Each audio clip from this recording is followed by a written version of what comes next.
Hello everybody, this is Manuel and welcome back to the next part of the Eternal set review for Defiance.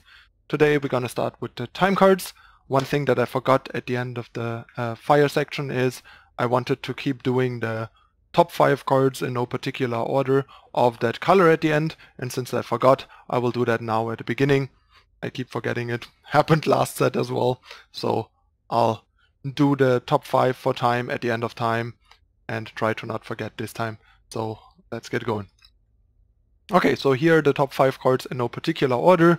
So of the Endless Horde, gonna be one of the go-to new top-end cards potentially, with some nice added utility. Urn of Choking Embers, great new market tool, especially for more aggressive decks. Siegebreaker, really powerful and slightly pushed 4-drop in red that we don't quite know what we're gonna do with it yet.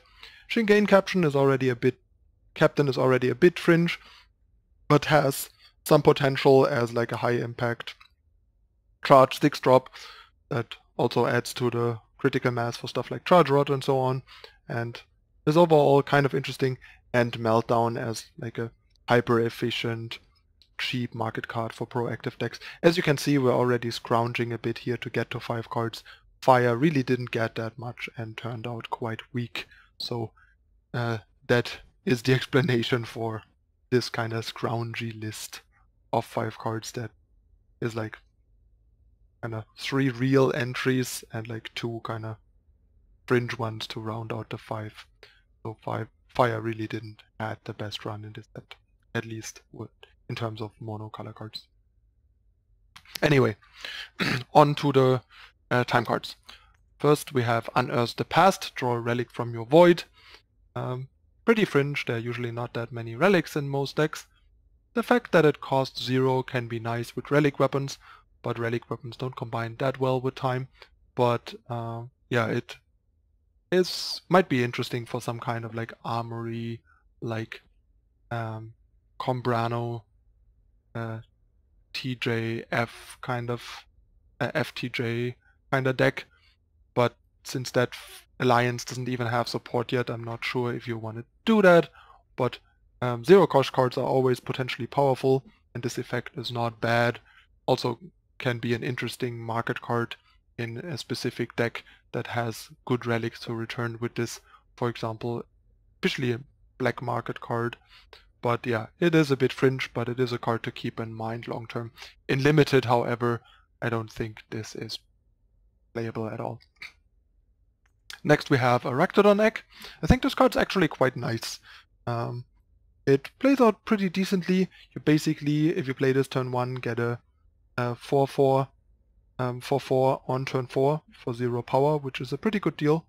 A Rakdodon, not much of a constructed card usually, but a striped Rakdodon that costs you 1 power on turn 1 is a whole different story. You can play your 4-drop and get the Rakdodon. A pretty good deal. It might even help with relic synergies in the early turns.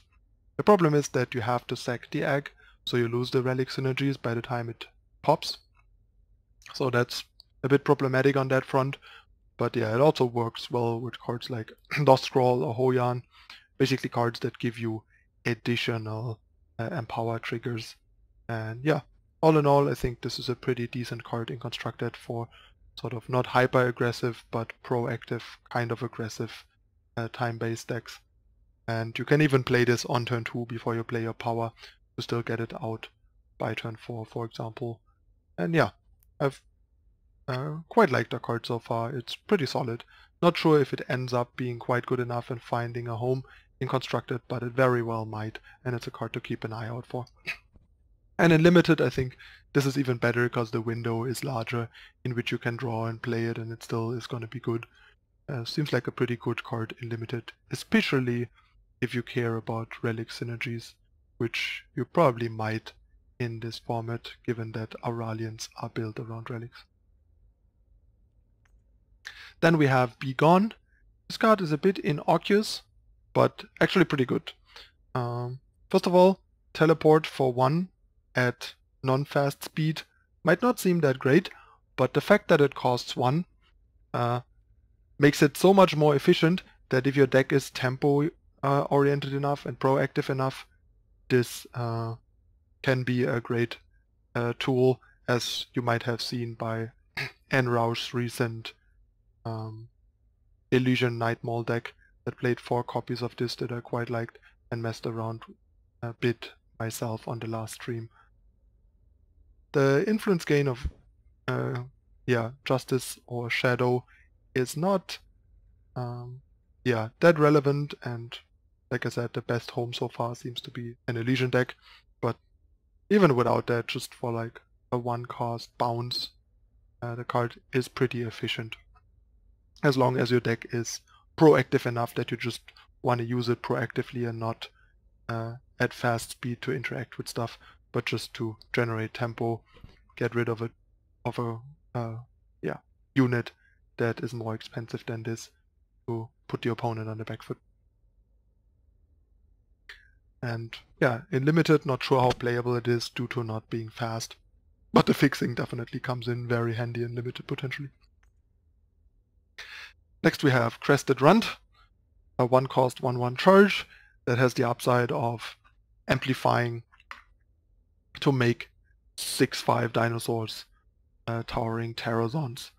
So yeah, but doesn't seem that likely to be useful in constructed, since for like 1 power you can do better things, for 6 power you can do better things as well, and in between there is nothing. So yeah, I don't think this is gonna do it in constructed most likely. There are just better payoffs for like power things later, and there are better things you can do early that even have some reward later, I think. In limited, however, this seems pretty powerful. Seems like a pretty nice 6-drop, and if you ever like get into a long game where you get to 11, this can just you can just play it, double amplify it, and win the game. Not sure how slow the format is going to be and how likely the 11 is going to be, but even at 6, it's a good deal. Yeah, then we have Scorpion. We got all 3 tokens from the Disciple, not sure why, but here's one.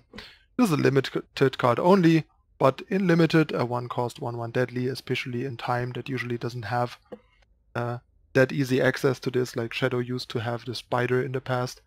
This is a pretty decent card as like a defensive unit in a more mid-rangey or controlling draft deck.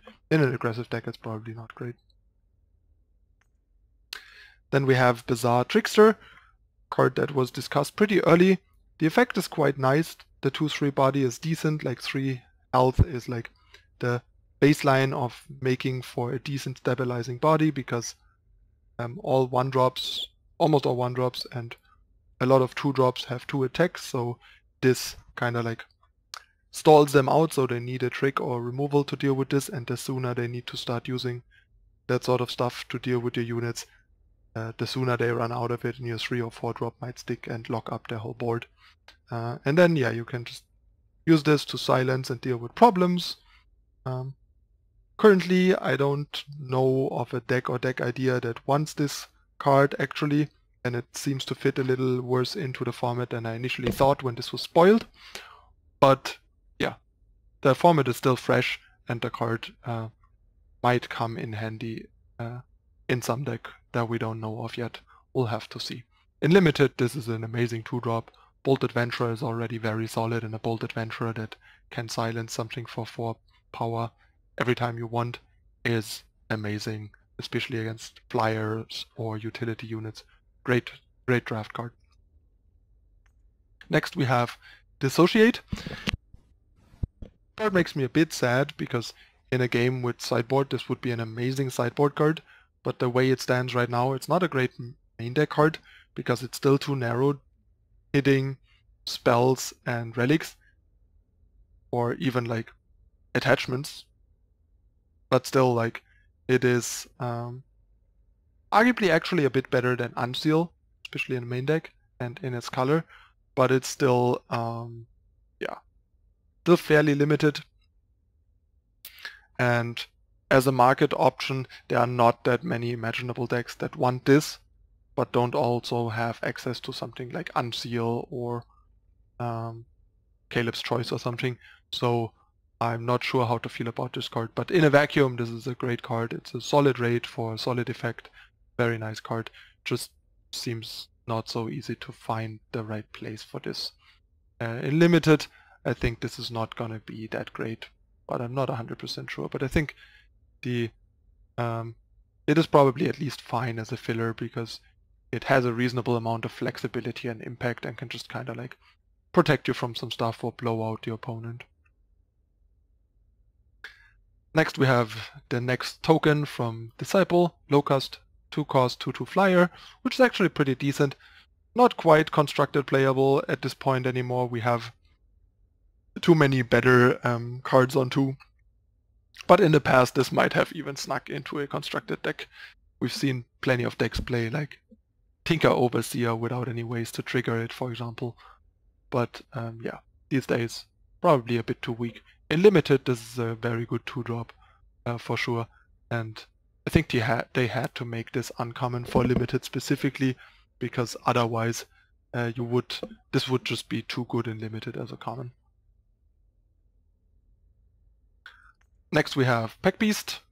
The 2-cost 2/1, you may play an additional power card this turn, so additional ways to trigger Empower without having to go deep and play something like Secret Pages. But I think this doesn't work much better than playing Secret Pages in an Empower deck, because yeah, it's still just a 2-cost 2/1 that you're probably even only gonna play the earliest on turn 3, so it's kind of power inefficient and stuff. I guess it effectively costs only 1 power, so that's a nice upside. Like you could like turn 3 play this, play a ready power, play another 2-drop. So there are some options here. Maybe I shouldn't quite count it out, and maybe there is like some way to make this work with all the Empower cards that we got, but I'm not quite sold. It's a bit weak, but effectively costing 1 later on, or being even played turn 2 with a 1-drop and stuff, plus the Empower synergies, might make it barely interesting. I might have to experiment with it, but I remain skeptical. And in limited, if you have enough Empower synergies or play enough power to support this, this might be playable. It's a decent 2-drop, and between Empower synergies and just sort of accelerating you without costing you extra resources, seems pretty decent. Next we have Porcelain Mask, another relic aimed at the relic synergies, I suppose. Your units have Overwhelm, not a very relevant effect, especially from a 2-cost relic, and on summon you silence a unit in the enemy hand. So you basically spend 2 power for like no board impact, but what you get is it's basically a spell for 2 that silences a unit in the enemy hand, and in the process you get marginal upsides like a free relic attached to your spell if your deck has cards that care about having a relic, and Overwhelm, which is super marginal. And basically, if you wouldn't want to put a spell in a deck that silences a unit in the enemy player's hand, you probably don't want to put Porcelain Mask in your deck either, both in limited and constructed.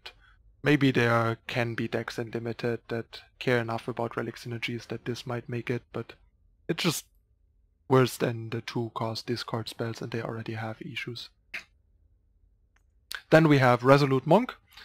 That, however, unlike a lot of the other cards we just talked about, is an absurdly pushed card. Like, I don't get why this card is so good. It's a 3/1 Overwhelm, which is already... it's a 3/1, it doesn't have Overwhelm, it gets Overwhelm with the Empower. Pardon me. But that makes it slightly worse, but still very good. Like, a 2-cost 3/1 is already okay-ish. It's obviously not something you would put in a constructed deck. 1 health is a fairly big liability and all, but then it gets +2/+2 and Empower and turns into a 5/3 for 2. Attacking for 5 on turn 3 is super powerful, and this is so big. Like, the card would even be decent if it would just gain like +1/+2 or +0/+2 or something. But turning into a 5/3 Overwhelm is just amazing. Like, the card's rate is incredible, and it's a super brutal aggressive 2-drop and will go into a ton of existing time decks and will even spawn new proactive time decks. The card is just, yeah, very good and pretty pushed, and one of the more standing out cards in the set, I think. And in limited, there's no difference. The rate is even better for limited, basically, and you're probably more likely in some decks to feed this Empower in limited than in constructed. And last but not least, for the first part of the time cards, we have Sustaining Harp. Pretty bad card. It's a fast spell for 2, you gain 2 health, and you can amplify for 2 to gain an additional 2 health. I assume this counts as separate triggers, so it triggers Life Force multiple times, which is probably the intent here. But first of all, Life Force is still not a strategy, unfortunately, and cards like this don't help make it one, because this card is even worse than the state of Life Force currently. So yeah, this is a pretty bad card. Sure, it's effectively pay X, gain X health, with some limitations in the sense that you can only pay in increments of 2. So if you have 9 power, you can only get 8 health, not 9, and so on. But yeah, even if it was straight up X, pay X to gain X health, it would not be a good card. So neither is this in neither of the 2 formats. Just, yeah, a filler, like Draft Chef. Okay, that concludes the first part of the time cards. Hope you guys enjoyed the review thus far, and I will be back, of course, tomorrow with the next part of the time cards, and we'll work our way through until we start with the Justice cards. As usual, make sure to follow me on social media, Facebook and Twitter, and also on Twitch to catch me live streaming with the new set. If you want to support the content and our team website, eternaltitans.com, please make sure to whitelist eternaltitans.com and YouTube on your adblock to help support the content for free. That really would mean a lot to us. And if you want to further support us, make sure to check the description below.